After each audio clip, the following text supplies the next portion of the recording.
ملکہ ایزپ دوم کی وفات، شہد کی مکھیوں کو خبر دینا اور دیگر منفرد شاہی روایات۔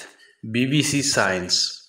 برطانیہ کی ملکہ ایزپ دوم کی وفات کے بعد بادشاہ چارلس سوم کی تخت نشینی نے کئی نسلوں کے بعد شاہی خاندان میں رسم و روایات کی اہمیت پر مہر ثبت کر دی ہے، مگر ان میں سے کچھ رسومات و روایات ان افراد کو بھی حیران کر دے گی جو خود کو شاہی معاملات کا ماہر سمجھتے ہیں۔ شہد کی مکھیوں کو ملکہ کی وفات کی خبر دینا۔ شاہی خاندان کے سرکاری ٹویٹر اکاؤنٹ سے جاری کردہ تصویر میں بکنگھم پیلس کی حدود میں موجود شہد کی مکھیوں کی چتی دکھائی گئی ہے۔ ملکہ برطانیہ کی وفات کے بارے میں میڈیا اور سوشل میڈیا پر وسیع کوریج کے باوجود چند افراد پر مشتمل ایک گروہ کو ذاتی حیثیت میں ملکہ کی وفات کی افسردہ خبر شاہی محل میں موجود شہد کی مکھیوں کو بتانے جانا پڑا۔ جان چیپل گزشتہ 15 برس سے شاہی محل میں شہد کی مکھیوں کو پال رہے ہیں۔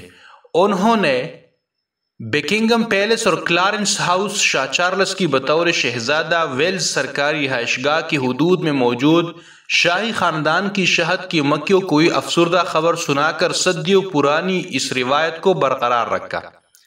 برطانیہ کی ڈیلی میل اخبار کو دی گئی ایک انٹرویو میں چینل نے بتایا کہ انہوں نے شاہی محل میں موجود شہد کی مکھیوں سے یہ بھی کہا کہ وہ نئے بادشاہ کے ساتھ اچھا سلوک کرے۔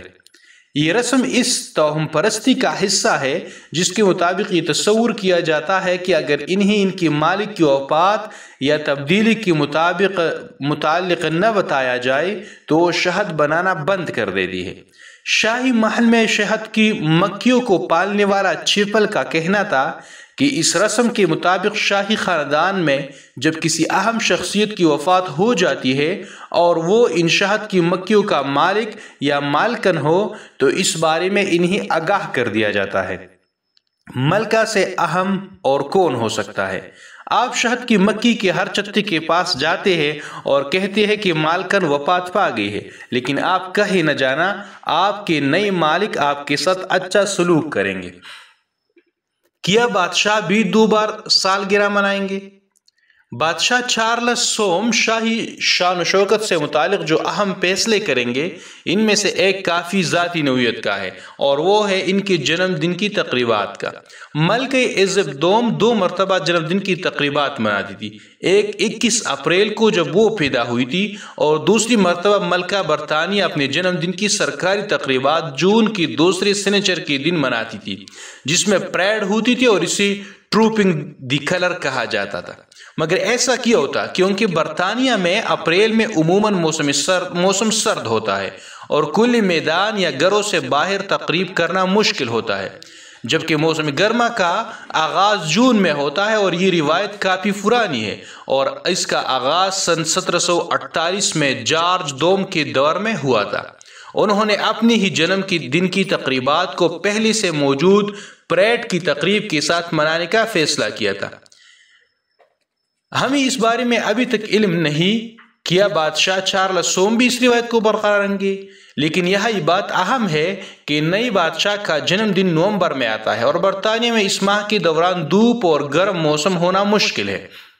شاہی مورخ رچرڈ فٹز ویلیمز نے BBC کو بتایا کہ میرا خیال ہے کہ نئی بادشاہ ان روایت کو ویسے ہی رکھیں گے کیونکہ ان کا جنم دن موسم خزاں کے دوران آتا ہے اور جنم دن کی سرکاری تقریبات کے لیے ٹروپنگ دی کلر کی پریڈ ایک مقبول تقریب ہے۔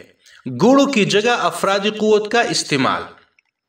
سن 1901 کے بعد سے برطانیہ میں شاہی جنازوں میں گن گیرج پر رکھے گئے شاہی حکمران کی تابوت کو رائل نیوی کی گارڈز کھینچتے ہیں۔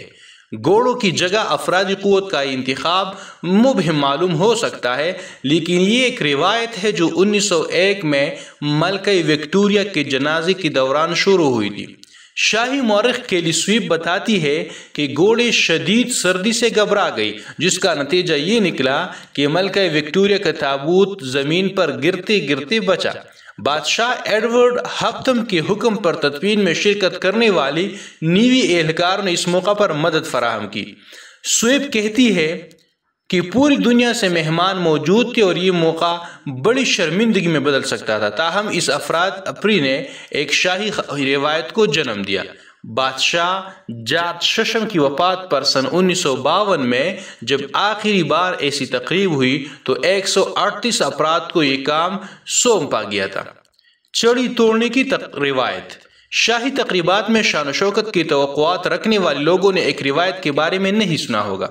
روایت کے مطابق لارڈ چیمبرلین، جو شاہی گھرانے کی سینئر ترین افسر ہوتے ہیں اور جن کی ذمہ داریوں میں سے ایک ذمہ داری شاہی حکمران کے ساتھ سالانہ پارلیمانی دوروں پر جانا بھی شامل ہے، اس روایت کے مطابق لارڈ چیمبرلین کو اپنی سفید چڑی وفات پانے والے شاہی حکمران کی قبر پر توڑنی ہوتی ہے، جس کا مقصد یہ ظاہر کرنا ہوتا ہے کہ ان کی خدمت کی مدت ختم ہو گئی۔ موجودہ لارڈ چیمبرلین اینڈریو پارکر ہے، جو برطانوی خفیہ ایجنسی MI5 کے سابق سربراہ رہ چکے ہیں۔ ان کو یہ عہدہ اپریل 2021 میں ملا تھا۔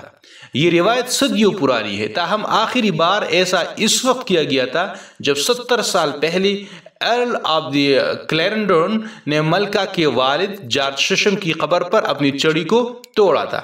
رچرڈ پیٹزولیمز کہتے ہیں کہ ایسی روایات برطانوی شاہی خاندان کو ایک منفرد کشش بخشتی ہے۔ ان روایات کی ہی بدولت برطانوی شاہی خاندان ایک منفرد حیثیت رکھتا ہے۔